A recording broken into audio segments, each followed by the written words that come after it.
يا حبيبي يا شفيعي يا رسول الله بأمي وأبي ہرقل شاہ روم نے قریش کے قافلے میں ایک آدمی بلانے کو بھیجا، اور اس وقت یہ لوگ تجارت کے لیے ملک شام گئے ہوئے تھے، اور یہ وہ زمانہ تھا جب رسول اللہ صلی اللہ علیہ وسلم نے قریش اور ابو سفیان سے ایک وقتی عہد کیا ہوا تھا۔ جب ابو سفیان اور دوسرے لوگ ہرقل کے پاس ایلیا پہنچے جہاں ہرقل نے دربار طلب کیا تھا، اس کے گرد روم کے بڑے بڑے لوگ، علماء، وزراء و امراء بیٹھے ہوئے تھے۔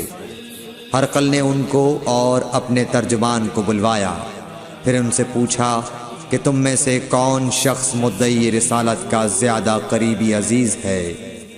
ابو سفیان کہتے ہیں کہ میں بول اٹھا کہ میں اس کا سب سے زیادہ قریبی رشتہ دار ہوں۔ یہ سن کر ہرقل نے حکم دیا کہ اس ابو سفیان کو میرے قریب لا کر بٹھاؤ اور اس کے ساتھیوں کو اس کی پیٹھ کے پیچھے بٹھا دو۔ پھر اپنے ترجمان سے کہا کہ ان لوگوں سے کہہ دو کہ میں ابو سفیان سے اس شخص یعنی محمد صلی اللہ علیہ وسلم کے حالات پوچھتا ہوں، اگر یہ مجھ سے کسی بات میں جھوٹ بول دے تو تم اس کا جھوٹ ظاہر کر دینا۔ ابو سفیان کا قول ہے کہ خدا کی قسم اگر مجھے یہ غیرت نہ آتی کہ یہ لوگ مجھ کو جھٹلائیں گے تو میں آپ صلی اللہ علیہ وسلم کی نسبت ضرور غلط گوئی سے کام لیتا۔ خیر، پہلی بات جو ہرقل نے مجھ سے پوچھی وہ یہ کہ اس شخص کا خاندان تم لوگوں میں کیسا ہے؟ میں نے کہا وہ تو بڑے اونچے عالی نسب والے ہیں۔ کہنے لگا اس سے پہلے بھی کسی نے تم لوگوں میں ایسی بات کہی تھی؟ میں نے کہا نہیں۔ کہنے لگا اچھا اس کے بڑوں میں کوئی بادشاہ ہوا ہے؟ میں نے کہا نہیں۔ پھر اس نے کہا بڑے لوگوں نے اس کی پیروی اختیار کی ہے یا کمزوروں نے؟ میں نے کہا نہیں، کمزوروں نے۔ پھر کہنے لگا اس کے تابعدار روز بڑھتے جاتے ہیں یا کوئی ساتھی پھر بھی جاتا ہے؟ میں نے کہا نہیں۔ کہنے لگا کیا اپنے اس دعوی نبوت سے پہلے کبھی کسی بھی موقع پر اس نے جھوٹ بولا ہے؟ میں نے کہا نہیں، اور اب ہماری اس سے صلح کی ایک مقررہ مدت ٹھہری ہوئی ہے، معلوم نہیں وہ اس میں کیا کرنے والا ہے۔ ابو سفیان کہتے ہیں میں اس بات کے سوا اور کوئی جھوٹ اس گفتگو میں شامل نہ کر سکا۔ ہرقل نے کہا کیا تمہاری اس سے کبھی لڑائی بھی ہوئی ہے؟ ہم نے کہا کہ ہاں۔ بولا پھر تمہاری اور اس کی جنگ کا کیا حال ہوتا ہے؟ میں نے کہا لڑائی ڈول کی طرح ہے، کبھی وہ ہم سے میدان جنگ جیت لیتے ہیں اور کبھی ہم ان سے جیت لیتے ہیں۔ ہرقل نے پوچھا وہ تمہیں کس بات کا حکم دیتا ہے؟ میں نے کہا وہ کہتا ہے کہ صرف ایک اللہ ہی کی عبادت کرو، اس کا کسی کو شریک نہ بناؤ، اور اپنے باپ دادا کی شرک کی باتیں چھوڑ دو، اور ہمیں نماز پڑھنے، سچ بولنے، پرہیزگاری اور صلہ رحمی کا حکم دیتا ہے۔ یہ سب سن کر پھر ہرقل نے اپنے ترجمان سے کہا کہ ابو سفیان سے کہہ دے کہ میں نے تم سے اس کا نسب پوچھا تو تم نے کہا کہ وہ ہم سے عالی نسب ہے، اور پیغمبر اپنی قوم میں عالی نسب ہی بھیجے جایا کرتے ہیں۔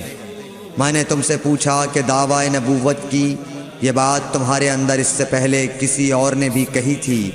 تو تم نے جواب دیا کہ نہیں۔ تب میں نے اپنے دل میں کہا کہ اگر یہ بات اس سے پہلے کسی اور نے کہی ہوتی تو میں سمجھتا کہ اس شخص نے بھی اسی بات کی تقلید کی ہے جو پہلے کہی جا چکی ہے۔ میں نے تم سے پوچھا کہ اس کے بڑوں میں کوئی بادشاہ بھی گزرا ہے؟ تو تم نے کہا کہ نہیں۔ تو میں نے دل میں کہا کہ ان کے بزرگوں میں سے کوئی بادشاہ ہوا ہوگا تو کہہ دوں گا کہ وہ شخص اس بہانے اپنے آباء و اجداد کی بادشاہت اور ان کا ملک دوبارہ حاصل کرنا چاہتا ہے۔ اور میں نے تم سے پوچھا کہ اس بات کے کہنے یعنی پیغمبری کا دعویٰ کرنے سے پہلے تم نے کبھی اس کو دروغ گوئی کا الزام لگایا ہے؟ تم نے کہا کہ نہیں۔ تو میں نے سمجھ لیا کہ جو شخص آدمیوں کے ساتھ دروغ گوئی سے بچے وہ اللہ کے بارے میں کیسے جھوٹی بات کہہ سکتا ہے۔ اور میں نے تم سے پوچھا کہ بڑے لوگ اس کے پیرو ہوتے ہیں یا کمزور آدمی؟ تم نے کہا کمزوروں نے اس کی اتباع کی ہے۔ تو دراصل یہی لوگ پیغمبروں کے متبعین ہوتے ہیں۔ اور میں نے تم سے پوچھا کہ اس کے ساتھی بڑھ رہے ہیں یا کم ہو رہے ہیں؟ تم نے کہا کہ وہ بڑھ رہے ہیں، اور ایمان کی کیفیت یہی ہوتی ہے حتیٰ کہ وہ کامل ہو جاتا ہے۔ اور میں نے تم سے پوچھا کہ آیا کوئی شخص اس کے دین سے ناخوش ہو کر مرتد بھی ہو جاتا ہے؟ تم نے کہا نہیں۔ تو ایمان کی خاصیت بھی یہی ہے، جن کے دلوں میں اس کی مسرت رچ بس جائے وہ اس سے لوٹا نہیں کرتے۔ اور میں نے تم سے پوچھا کہ آیا وہ کبھی عہد شکنی کرتے ہیں؟ تم نے کہا نہیں۔ پیغمبروں کا یہی حال ہوتا ہے، وہ عہد کی خلاف ورزی نہیں کرتے۔ اور میں نے تم سے کہا کہ وہ تم سے کس چیز کے لیے کہتے ہیں؟ تم نے کہا کہ وہ ہمیں حکم دیتے ہیں کہ اللہ کی عبادت کرو، اس کے ساتھ کسی کو شریک نہ ٹھہراؤ، اور تمہیں بتوں کی پرستش سے روکتے ہیں، سچ بولنے اور پرہیزگاری کا حکم دیتے ہیں۔ لہٰذا اگر یہ باتیں جو تم کہہ رہے ہو سچ ہیں تو ان قریب وہ اس جگہ کا مالک ہو جائے گا کہ جہاں میرے یہ دونوں پاؤں ہیں۔ مجھے معلوم تھا کہ وہ پیغمبر آنے والا ہے، مگر مجھے یہ معلوم نہیں تھا کہ وہ تمہارے اندر ہوگا۔ اگر میں جانتا کہ اس تک پہنچ سکوں گا تو اس سے ملنے کے لیے ہر تکلیف گوارا کرتا۔ اگر میں اس کے پاس ہوتا تو اس کے پاؤں دھوتا۔ ہرقل نے رسول اللہ صلی اللہ علیہ وسلم کا وہ خط منگایا جو آپ نے وحیہ کلبی رضی اللہ تعالیٰ عنہ کے ذریعے حاکم بصرہ کے پاس بھیجا تھا، اور اس نے وہ ہرقل کے پاس بھیج دیا تھا۔ پھر اس کو پڑھا تو اس میں لکھا تھا، اللہ کے نام کے ساتھ جو نہایت مہربان اور رحم والا ہے۔ اللہ کے بندے اور اس کے پیغمبر محمد صلی اللہ علیہ وسلم کی طرف سے یہ خط ہے شاہ روم کے لیے۔ اس شخص پر سلام ہو جو ہدایت کی پیروی کرے۔ اس کے بعد میں آپ کے سامنے دعوت اسلام پیش کرتا ہوں۔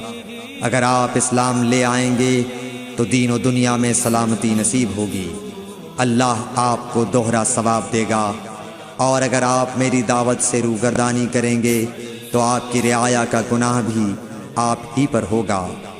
اور اے اہل کتاب، ایک ایسی بات پر آ جاؤ جو ہمارے اور تمہارے درمیان یکساں ہے، وہ یہ کہ ہم اللہ کے سوا کسی کی عبادت نہ کریں اور کسی کو اس کا شریک نہ ٹھہرائیں، اور نہ ہم میں سے کوئی کسی کو خدا کے سوا اپنا رب بنائے۔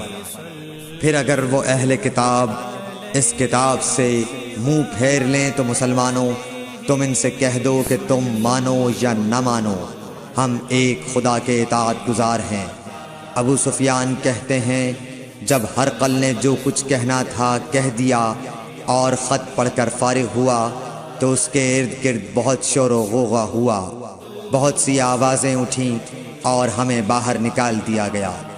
تب میں نے اپنے ساتھیوں سے کہا کہ ابو کبشہ کے بیٹے حضرت صلی اللہ علیہ وسلم کا معاملہ تو بہت بڑھ گیا، دیکھو تو اس سے بنی اصفر روم کا بادشاہ بھی ڈرتا ہے۔ مجھے اس وقت سے اس بات کا یقین ہو گیا کہ حضور صلی اللہ علیہ وسلم ان قریب غالب ہو کر رہیں گے، حتیٰ کہ اللہ نے مجھے مسلمان کر دیا۔ راوی کا بیان ہے کہ ابن ناطور ایلیا کا حاکم ہرقل کا مصاحب اور شام کے نصارہ کا لاٹ پادری بیان کرتا تھا کہ ہرقل جب ایلیا آیا ایک دن صبح کو پریشان اٹھا تو اس کے درباریوں نے دریافت کیا کہ آج ہم آپ کی حالت بدلی ہوئی پاتے ہیں، کیا وجہ ہے؟ ابن ناطور کا بیان ہے کہ ہرقل نجومی تھا، علم نجوم میں وہ پوری مہارت رکھتا تھا۔ اس نے اپنے ہم نشینوں کو بتایا کہ میں نے آج رات ستاروں پر نظر ڈالی تو دیکھا کہ ختنہ کرنے والوں کا بادشاہ ہمارے ملک پر غالب آ گیا ہے۔ بھلا اس زمانے میں کون لوگ ختنہ کرتے ہیں؟ انہوں نے کہا کہ یہود کے سوا کوئی ختنہ نہیں کرتا، سو ان کی وجہ سے پریشان نہ ہوں۔ سلطنت کے تمام شہروں میں یہ حکم لکھ بھیجیے کہ وہاں جتنے یہودی ہوں سب قتل کر دیے جائیں۔ وہ لوگ انہی باتوں میں مشغول تھے کہ ہرقل کے پاس ایک آدمی لایا گیا جسے شاہ غسان نے بھیجا تھا۔ اس نے رسول اللہ صلی اللہ علیہ وسلم کے حالات بیان کیے۔ جب ہرقل نے سارے حالات سن لیے تو کہا کہ جا کر دیکھو وہ ختنہ کیے ہوئے ہے یا نہیں۔ انہوں نے اسے دیکھا تو بتلایا کہ وہ ختنہ کیا ہوا ہے۔ ہرقل نے جب اس شخص سے عرب کے بارے میں پوچھا تو اس نے بتلایا کہ وہ ختنہ کرتے ہیں۔ تب ہرقل نے کہا کہ یہی محمد صلی اللہ علیہ وسلم اس امت کے بادشاہ ہیں جو پیدا ہو چکے ہیں۔ پھر اس نے اپنے ایک دوست کو رومیہ خط لکھا اور وہ بھی علم نجوم میں ہرقل کی طرح ماہر تھا۔ پھر وہاں سے ہرقل حمص چلا گیا۔ ابھی حمص سے نکلا نہیں تھا کہ اس کے دوست کا خط اس کے جواب میں آ گیا۔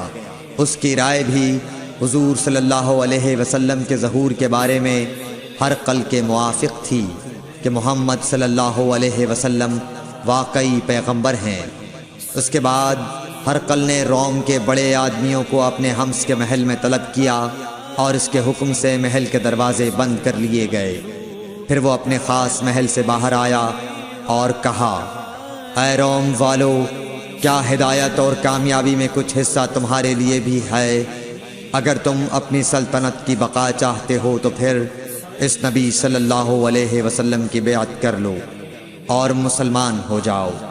یہ سننا تھا کہ پھر لوگ وحشی گدھوں کی طرح دروازوں کی طرف دوڑے مگر انہیں بند پایا۔ آخر جب ہرقل نے اس بات سے ان کی یہ نفرت دیکھی اور ان کے ایمان لانے سے مایوس ہو گیا تو کہنے لگا کہ ان لوگوں کو میرے پاس لاؤ۔ جب وہ دوبارہ آئے تو اس نے کہا، میں نے جو بات کہی تھی اس سے تمہاری دینی پختگی کی آزمائش مقصود تھی، سو وہ میں نے دیکھ لی۔ تب یہ بات سن کر وہ سب کے سب اس کے سامنے سجدے میں گر پڑے اور اس سے خوش ہو گئے۔ بالآخر ہرقل کی آخری حالت یہی رہی۔